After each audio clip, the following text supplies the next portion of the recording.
Halo saudara semua, selamat datang kembali di channel Always Story. Semoga dong kakak-kakak dorang semua sehat selalu dimanapun dong berada. Hari ini torang akan bahas lagi satu film horor misteri dengan judul About Place in Kinki Region tahun 2025. Film ini bukan cuma bikin merinding, tapi juga penuh teka-teki yang susah ditebak dari awal sampai akhir. Jadi sebelum torang mulai, jangan lupa bantu subscribe, nyalakan juga lonceng notifikasinya supaya setiap ada cerita horor misteri dan pembahasan film terbaru, dong jadi orang pertama yang menontonnya. Jadi tanpa lama-lama lagi, mari torang mulai ceritanya. 流れてきて、聞いたことある。だってそれネットニュースになってた。列に人が並んでて、3日後に死ぬって光の下に何か手挙げてた。 Cerita dimulai dari seorang reporter sekaligus penulis bernama Chiro yang mengunggah sebuah video. Di dalam video itu, ia menjelaskan bahwa rekannya seorang penulis senior bernama Sayama tiba-tiba menghilang bersama seluruh keluarganya.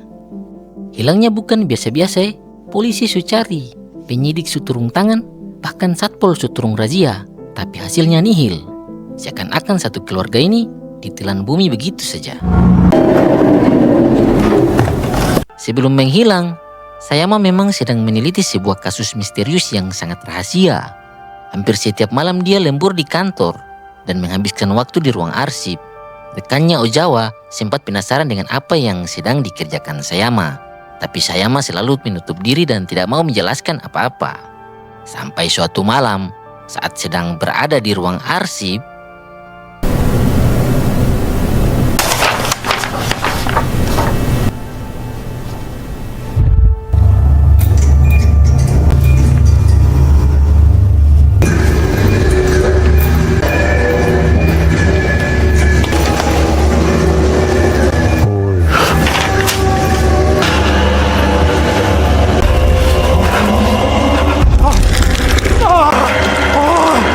Sayama mengalami kejadian yang sangat aneh.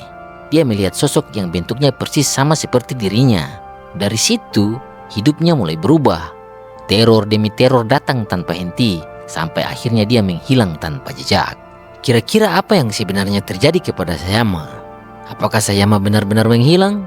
Santai, karena cerita mengerikan tentang wilayah Kinki akan segera dimulai.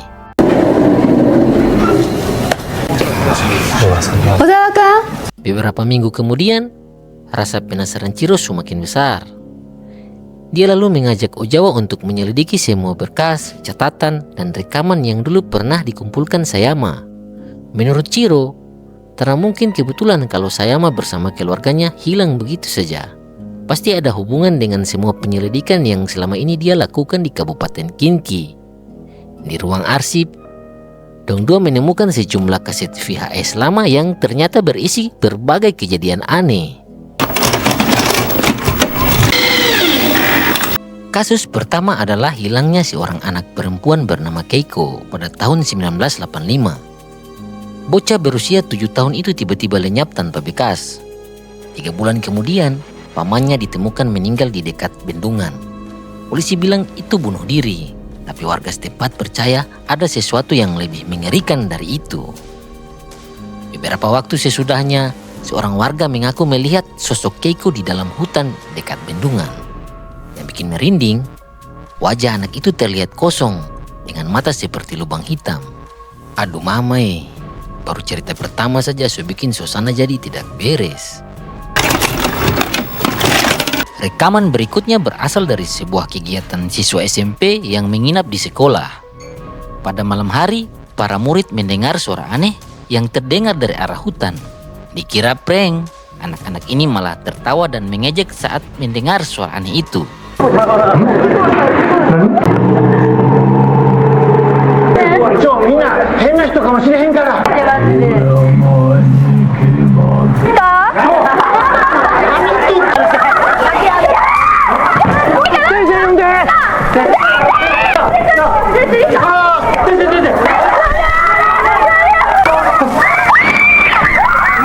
Terlama kemudian beberapa siswa mengalami kerasukan massal.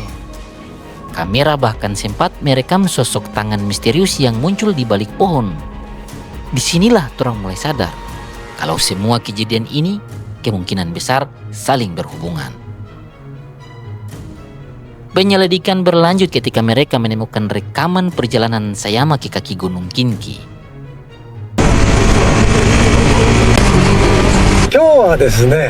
Dalam video itu, Sayama mengunjungi sebuah kuil boneka tua yang sudah lama ditinggalkan. Namun setelah melewati gerbang tori, ia mulai mendengar suara-suara aneh yang tidak diketahui asalnya.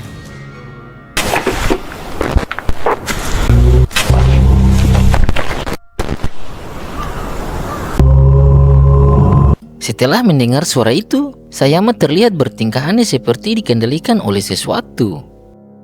Belum selesai sampai di situ, Chiro menemukan informasi tentang seorang YouTuber bernama Suzuki Shogun yang juga hilang secara misterius. Saat menonton videonya, mereka melihat Suzuki memasuki sebuah rumah tua yang menyeramkan.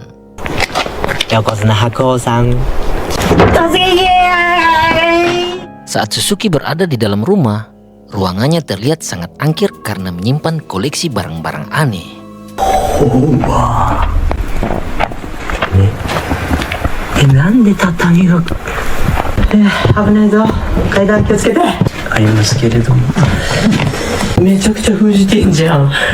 Sampai di lantai 2, Suzuki rasa penasaran pas lihat ada satu kamar yang diikat pakai kawat. Karena shock di dia pu penonton, dia nekat bongkar itu pintu kamar. Pas pintu dibuka, Suzuki langsung kaget setengah mati waktu lihat dalam kamar tuh penuh dengan barang-barang aneh. Bukan cuman itu saja, rasa takut langsung capai puncak waktu dia lihat dinding kamar tuh penuh dengan gambar-gambar seram, sama persis dengan yang pernah ditemukan oleh Sayama. Suzuki pun jantung hampir copot waktu lihat ada noda darah yang sukiring di bawah kawat berduri.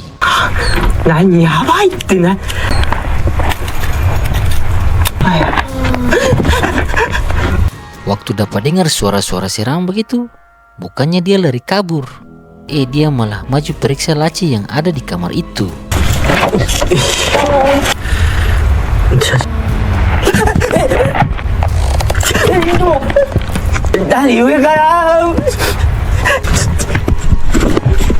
Dalam rasa takut yang sampai ulu hati, Suzuki sempat bilang ke dia pu penonton kalau dia sudah sanggup untuk lanjut lagi. Padahal dia tersadar kalau ada satu sosok makhluk halus yang sedang bergantung di dia pu belakang. Semakin dalam dong menyelidiki, semakin banyak juga orang yang ternyata pernah mengalami kejadian serupa. Salah satunya adalah seorang remaja bernama Meguro. Dalam wawancara lama bersama Sayama, Meguro mengaku bahwa temannya menghilang setelah pergi ke Gunung Kinki. Setelah itu, Meguro mengajak Sayama untuk melihat rumah temannya.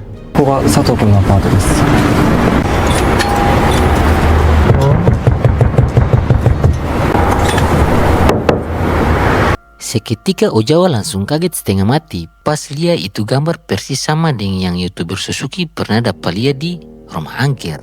Dalam hati dia surasa ini gambar bukan gambar sembarangan, ini pasti petunjuk penting. Jadi dia rencana besok pagi baru dia cari tahu di internet.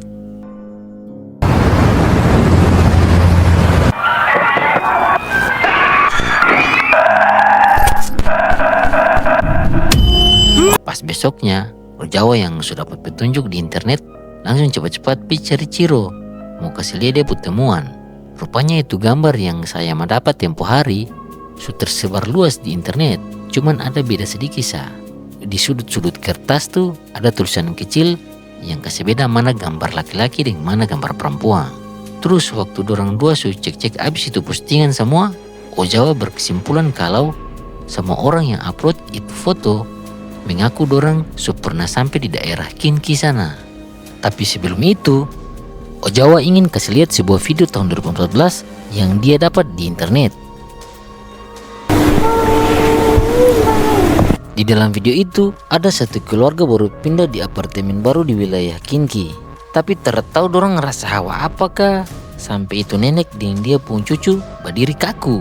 Dorang pun mata tajam menatap lurus ke arah bendungan Kinki, macam orang terkancing begitu. Tapi tiba-tiba Chiro langsung kaget pas lihat video itu. Dorang dua kini su paham Kalau daerah Kinki ini memang sarang misteri. Terpakai tunggu lama, dorang setuju mau pi korek ini cerita sampai ke akar-akarnya. 諸田先生はこの絵を見て Besoknya, Chiro temui satu perempuan muda indigo yang bisa tahu urusan barang-barang halus begitu. Supaya dia bisa terawang gambar misterius ini. Tara tunggu lama-lama, baru saya pegang itu kertas. Itu perempuan pemuka langsung pucat. Dan dia bilang, ini gambar pu aurat terlalu jahat. Aduh mamai, belum lagi Chiro mau bertanya, itu perempuan sudah teriak takut langsung lari kabur. Gara-gara dia lihat ada tangan pucat keluar dari sela-sela rambut di belakang kepala Chiro. Chiro yang masih bingung, tiba-tiba dia pung HP berbunyi. Ada pesan masuk dari Ozawa yang kasih kirim rekaman video. Di mana pada bulan Maret tahun 2020, Sayama kembali menemui Meguro untuk melanjutkan penyelidikannya. Lantas Meguro mengungkapkan, sejak saat mengunjungi rumah temannya itu, Meguro sering diteror oleh penampakan bocah berkepala aneh. Bahkan dia sempat rekam pakai HP.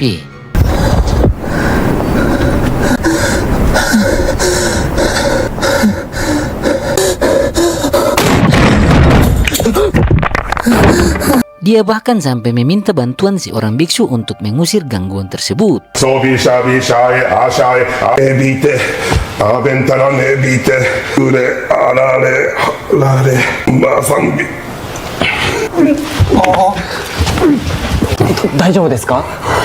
Namun sang biksu mengaku tidak sanggup untuk mengusir roh yang mengikutinya. Kalau orang pintar saja angkat tangan begitu, berarti perkara ini memang berat. Ozawa kemudian menelusuri simbol-simbol yang mereka temukan. Hasilnya cukup mengejutkan. Banyak orang di internet pernah mengunggah gambar serupa. Dan hampir semuanya pernah berkunjung ke wilayah Kinki. Seakan-akan ada kutukan yang menempel pada siapa saja yang datang ke sana. Misteri makin besar ketika Ozawa menemukan berita tentang keluarga yang hilang secara misterius. Di rumah keluarga itu terdapat simbol yang persis sama. Karena penasaran, Ozawa berniat untuk pergi ke rumah keluarga itu.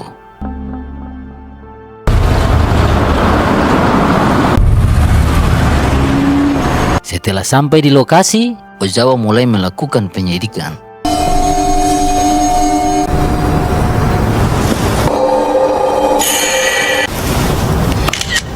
Saat sedang melakukan penyelidikan, tiba-tiba Ozawa mendengar suara anak kecil dan merasakan kehadiran sesuatu yang tidak terlihat.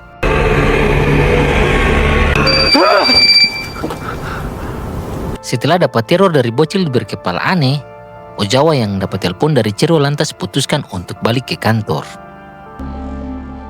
Besoknya, walaupun Chiro mulai khawatir karena jumlah korban semakin banyak, Ozawa tetap bersikeras melanjutkan penyelidikan. Ia menemui kembali Meguro, anak remaja yang dulu Sayama sempat wawancara.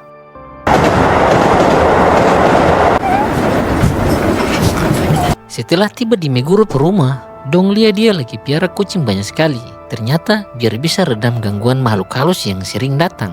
Dengar Ozawa pun maksud kedatangan, Meguro yang muka sukusut itu langsung kasih lihat satu video soal sosok perempuan pakai baju merah yang bikin ritual aneh di dia pun balkon kamar.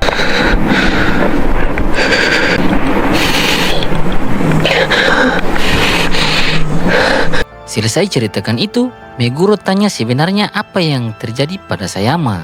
Pas dapat kasih tahu, Meguro terpercaya. Dia rasa kalau Sayama termati, tapi masih hidup. Dia cuma sembunyi dari teror yang ada. Dorang dua langsung heran dengan Meguro pun omongan. Singkat cerita, malam hari waktu Ozawa lembur, tak tahu bagaimana dia pulpen jatuh.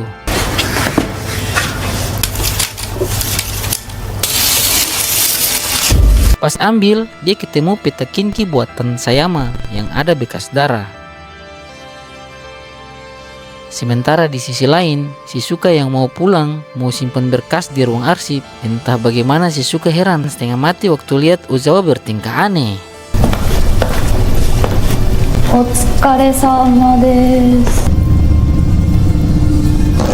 Rupanya pas dapat lihat peta buatan Sayama tuh, Ozawa kena rasuk setan.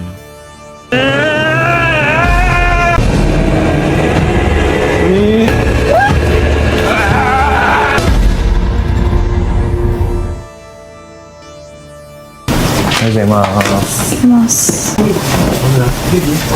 Besok paginya, Chiro heran setengah mati lihat Ozawa terdatang-datang ke kantor. Shizuka langsung tarik Chiro ke ruang arsip mau ceritakan apa yang sebenarnya terjadi. Di ruang arsip, Shizuka bilang semalam Ozawa bikin tingkah aneh kayak orang kerasukan dan acak-acak tuh tempat. Pas itu, dorang perhatian langsung teralih waktu lihat foto keluarga hilang yang Ozawa lagi teliti. Rasa ada kaitan, Chiro langsung tancap gas pi TKP. Tiba di TKP, Chiro usaha pastikan apa yang Ozawa dapat.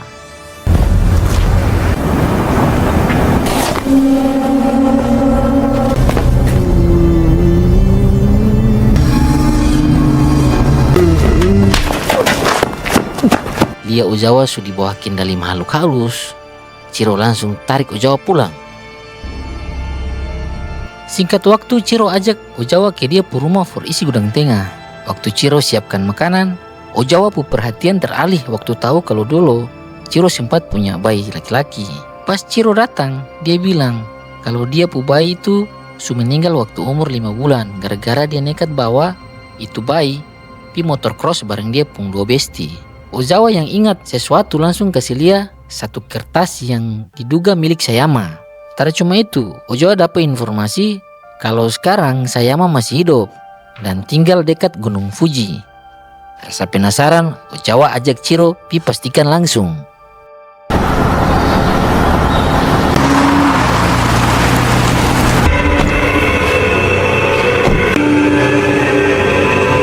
Setelah tiba di lokasi, Ozawa siap-siap dia pu kamera.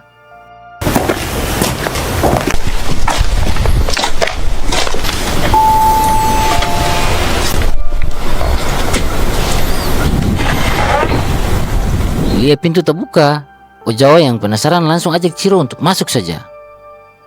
小沢です。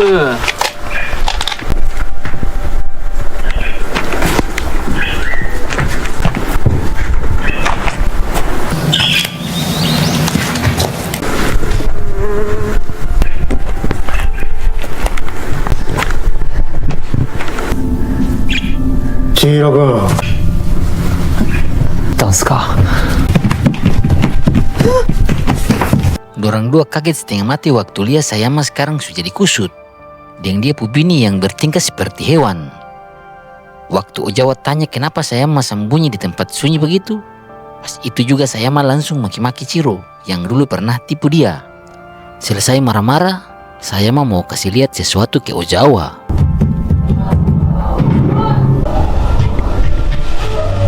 Dorang dua pung jantung nyaris copot waktu lihat Sayama pung mata subah lubang kayak mirip Uchiha Obito. Di tengah rasa takut yang sepuncak, Sayama bilang kalau dia sudah patanda jadi tumbal bareng dia pung bini.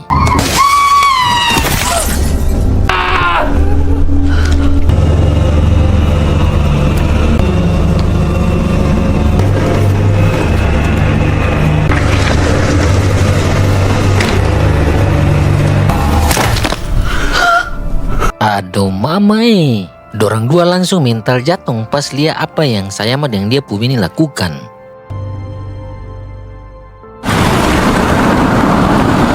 Malam hari, Ozawa yang penasaran periksa apa yang Sayama kasih.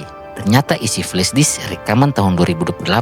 Rasa ada yang tidak beres, Ozawa langsung cek itu flash disk.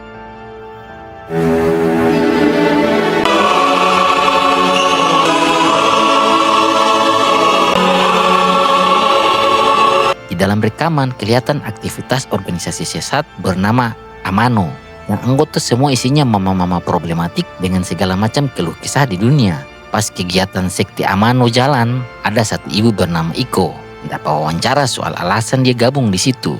Iko bilang kalau organisasi ini cocok sekali buat mama-mama yang rindu mau buku dapat kembali dengan orang yang sudah meninggal. Semua itu bisa terjadi kalau orang itu lakukan pemujaan di satu batu runcing keramat yang dorang kasih nama Yashiro. ヤシロ様をす手助けとなるでしょう。生活を Astagfirullah. Ozawa kaget setengah mati waktu sadar kalau ternyata Chiro itu salah satu anggota sekte itu. Chiro yang sudah petangka basah langsung kasih alasan kalau 10 tahun lalu dia dulu sempat jadi anggota Amano setelah dia Pumbai meninggal. Tapi tak lama, baru 1 minggu, Chiro putuskan untuk keluar pas batu keramat Yashiro itu tiba-tiba hilang. Sekarang dia sadar mau akhiri kasus-kasus dan hentikan kegiatan sekte sesat ini dengan cara hancurkan batu itu. Alasannya korban-korban selama ini jadi tumbal buat orang-orang yang mau minta sesuatu dari batu itu. Ingat kalau saya mah dulu pernah ke kuil boneka, dorang rasa batu itu pasti ada di sana. Tanpa buang waktu, dorang langsung tancap gas pergi ke Kabupaten Kinki.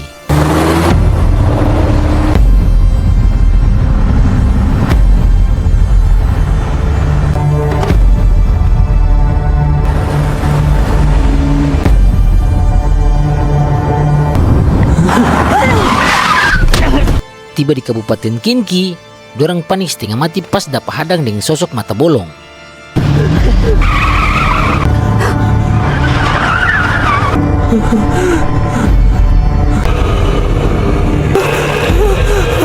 Mereka tambah panik waktu bocil kepala aneh muncul hadang dari belakang.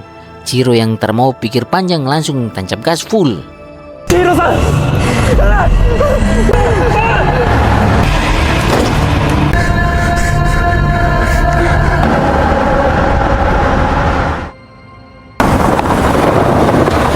Tiba di kuil boneka, Chiro langsung ambil linggis mau bongkar itu kuil. Tapi abis acak-acak semua, Chiro malah heran karena batu itu tak ada di tempat ini.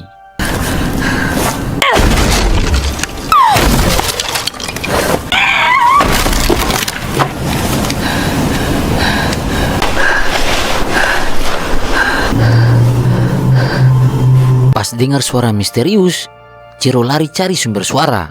Chihiro-san!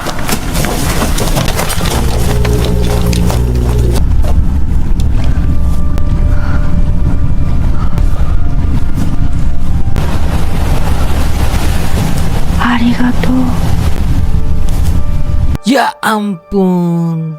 Ozawa kaget setengah mati waktu sadar kalau dia sudah ketipu dengan Chiro buat jadi tumbal. Dan ternyata batu itu bisa dorang panggil kapan saja karena Chiro sudah bikin perjanjian dengan iblis. Di saat itu juga Ozawa baru sadar apa alasan Chiro bikin semua hal gila ini. Chiro cuma mau hidupkan kembali dia pun anak yang sudah meninggal. Selesai tahu semua rahasia busuk itu, tiba-tiba iblis junjungan Chiro tampakkan diri.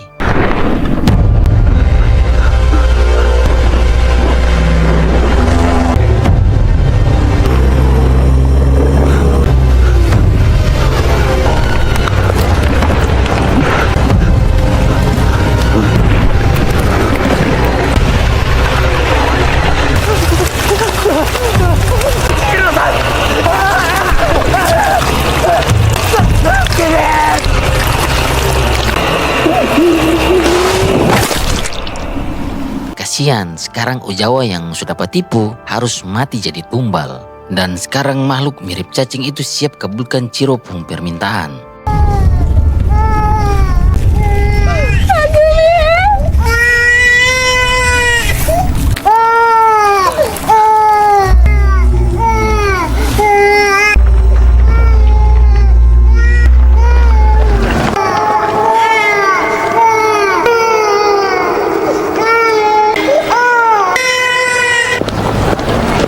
Singkat cerita, Chiro yang muka polos langsung bikin video laporan.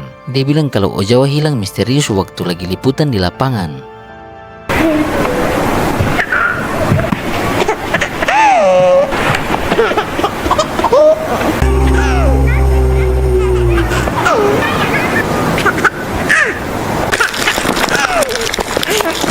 Sungguh mengerikan. Sekarang Chiro hidup dengan bayi iblis hasil tumbal dari Ozawa. Dan film pun selesai. Bagaimana menurut teman-teman dengan film ini? Jadi kalau ditarik kesimpulannya, film ini bukan cuma soal hantu atau penampakan saja. Pesan paling kuat justru datang dari sifat manusia sendiri. Ketika seseorang terlalu dikuasai oleh kesedihan, keinginan, dan keserakahan, dia bisa melakukan apa saja, bahkan mengorbankan orang lain demi mendapatkan apa yang dia inginkan. Dan itulah yang membuat kisah di Kabupaten Kinki terasa lebih menyeramkan. Karena ternyata monster terbesar bukan makhluk gaib, tetapi manusia yang rela menghalalkan segala cara untuk memenuhi hasratnya sendiri. Ngeri betul. Mungkin sampai di sini alur cerita film kali ini. Saya beserta tim Alwi Story mengucapkan terima kasih. Mohon maaf bila ada kekurangan. Sampai jumpa di video selanjutnya. Bubar.